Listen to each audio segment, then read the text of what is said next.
A boy was expelled from school for being poor. But what happened next left everyone speechless. No one wanted to sit near Johnny. He was a 14-year-old boy, always dirty, torn shoes, and the same faded shirt. Parents whispered, "That boy smells bad. Why do they even let him in? He'll spread lies to kids." One angry mother even wrote a letter to the school. "If he doesn't have the means to live decently, he shouldn't have the privilege of studying with our children." The principal called Johnny in. "Do you live with your parents?" Johnny lowered his head. "With my little sister. She's only 5. My aunt is never home, and when she is, she just yells, sleeps, and smells of alcohol. What do you do to survive?" "I collect bottles.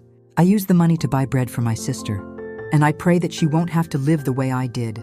"That's a lie," the mother snapped. Poor people always make up stories to gain sympathy. That evening, heavy rain poured down. A teacher spotted Johnny kneeling under a plastic tarp, soaking wet. "What are you doing out here?" she asked. "Talking to God," Johnny whispered. "I told him if he can't give me food or clothes, then at least don't let me lose my faith."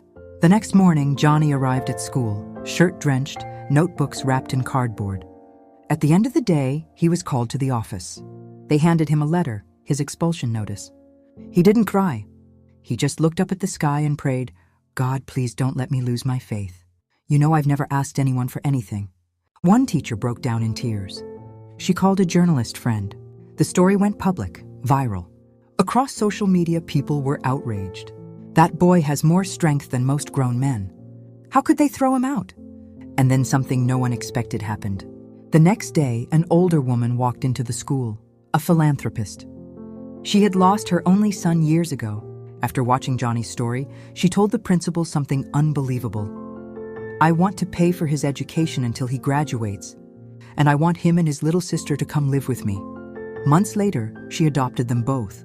She gave them a home, food, love, a new school. And every night, Johnny prayed with his new mom. But this time he didn't ask for anything. He only said, "Thank you, God. Because when everyone else turned their backs on me, you didn't." But the story didn't end there. Months later, the school faced a surprise inspection. Someone had filed an anonymous complaint. Investigators uncovered everything: the pressure from parents, the discriminatory letters, the injustice. The principal, who was forced to sign that expulsion, was cleared of blame, but those responsible were fired. And Johnny? He now walked proudly into class every morning. No longer the poor boy everyone ignored, but the living proof that faith, courage, and compassion can rewrite a destiny. No child should be judged by poverty.